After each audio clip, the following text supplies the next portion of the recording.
next morning, Toby woke up to see that a small tree had fallen down on the track, twigs covered the field, and his shed was in a mess. He couldn't believe what he saw. Neither could Sir Topham Hatt, who came out of his car to see the damage.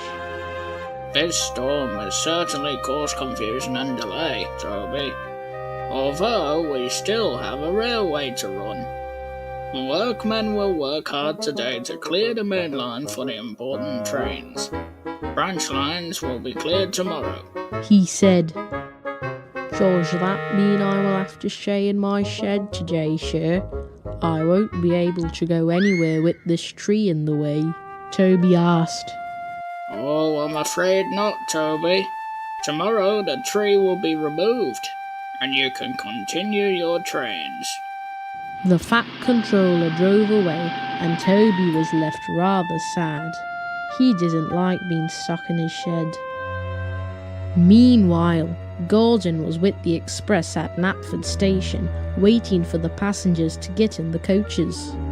Once the guard blew his whistle, Gordon started off. The rails were wet and Gordon's wheels slipped. Steady now, Gordon, his driver shouted, but it was no use. His wheels slipped and slid until he started puffing properly. The express had already made many stops, and each time it felt as if the rails were even more wet. Gordon was on his way to Crovan's Gate. Ahead of him, a tree near the tracks was snapping. It wasn't long until the tree snapped and fell right on the tracks. Gordon and his firemen saw that the rails were blocked, but they knew they didn't have enough time to stop. Still, Gordon's driver applied his brakes. His wheels shrieked and squealed until the big engine hit the tree and his wheels came off the track. Luckily, no one was hurt, as the coaches didn't get derailed, but Gordon was in a bad state. His front buffers had suffered serious damage. A nearby signalman was alerted of the situation, but there was a large rock that fell on the tracks after Gordon had passed by, so nobody could help them. Toby, who was still in his shed, saw the Fat Controller's car once again. Hello again, Toby. Have you seen my spare hat? I can't find it. Perhaps I've left it here, he said. I haven't seen it anywhere here. By the way, sir, has Gordon safely arrived to Vicarstown with the express? I'm sure it was difficult to get there in this stormy weather, Toby asked. Sir Topham Hatt frowned. I'm afraid not. A tree fell onto the tracks and he got derailed. The tree was rather small, so Gordon's crew and the passengers were able to remove it off the track, but they won't be able to get to Vicarstown. To make matters worse, a rock is stuck on the tracks, so no one can get to them. We would need some sort of plough to get that big rock off the rails.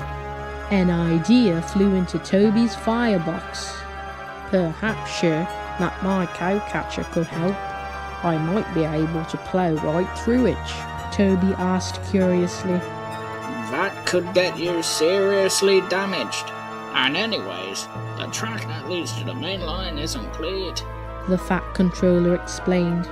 But Toby was determined. He knew that he had to help. It might be dangerous, sir, but somebody has to help. With a whoosh of steam, the courageous tramp set off to help the passengers. Wait, Toby! Sir Topham Hatt exclaimed, but Toby was already steaming away. Toby puffed his fastest, and soon he saw the rock. His driver was rather worried. Are you sure this is a good idea, Toby? Those passengers must be saved. It might be dangerous, but we need your help. The fierce tram went as fast as he could, closed his eyes, and with all his might, he ploughed right through it and went on. Gordon, who was feeling ill, heard a familiar sounding bell. He knew exactly who it was. Toby slowly came to a stop right behind Gordon. Toby? What are you doing here? How'd you even get here? I thought that the track was... Never mind that, Gordon. I must get your passengers safely to Vicarstown, Toby said. Pah!